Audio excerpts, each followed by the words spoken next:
still agile enough to do that for a long time.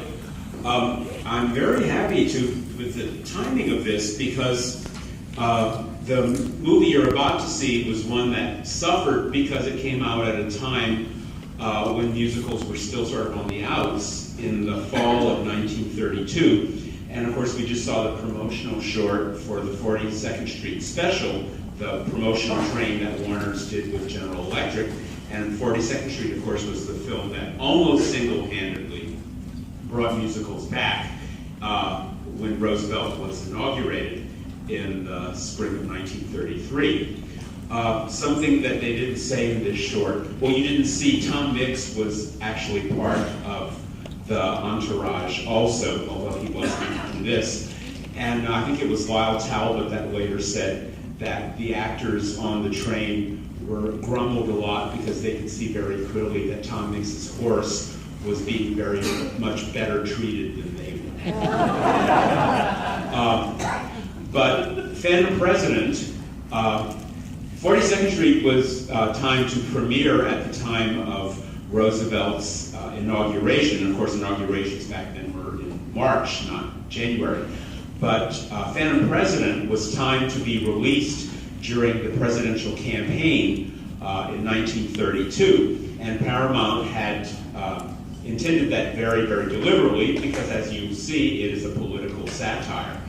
And I think it's fair to say that a number of the movies that we see here could only have been made when they were made by the studios or companies who made them. They're that sort of specific.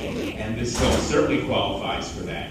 Had it come out a couple of years later, the political satire in it would have been blunted, and so would a couple of the more exotic innuendos that you'll hear as well.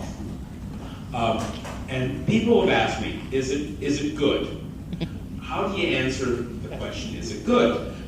It's a fascinating film. It is the only opportunity we have to see the kind of performer George Cohan was, because he only made 2 sound movies. The other one was not a musical, and it's lost anyway. So this is it. And although it's not included in my book, Must See Musicals, a film that it sort of inspired in a way definitely is Yankee Doodle Dandy.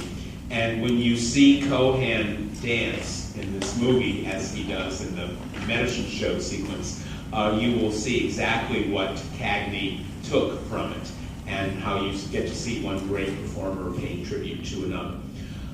If you've read my program notes, you know the backstory of this movie, which sort of became legendary at the time, because people were not used to the star of a movie coming out and bad-mouthing the movie to the extent that Cohan did. While the movie was being made, while it was being edited, and even after it premiered. He would talk to anybody in the press and say what a bad thing it was.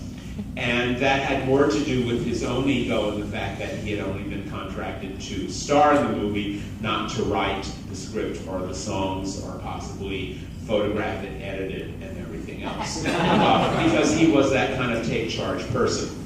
And he was also very resentful that Jimmy Durante was being used here sort of the way he had been used at MGM with Buster Keaton, where his role was being built up at Cohan's expense. So you may get a feeling of that also.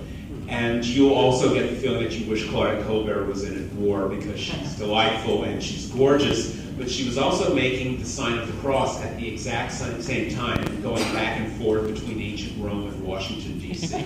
So it was quite a kind of a schlep for her. But it is a fascinating film, and this is the optimal way to see it. It plays really much better with an audience, as most films do. And again, it could only have happened in Paramount in 1932. And to be seen by an audience who probably thought that Hoover wasn't going to be the next president, wasn't going to get reelected. Some things in politics don't change, and I'll just leave it at that. And otherwise, please enjoy The Phantom President. Thank you. And come see me tomorrow at 5.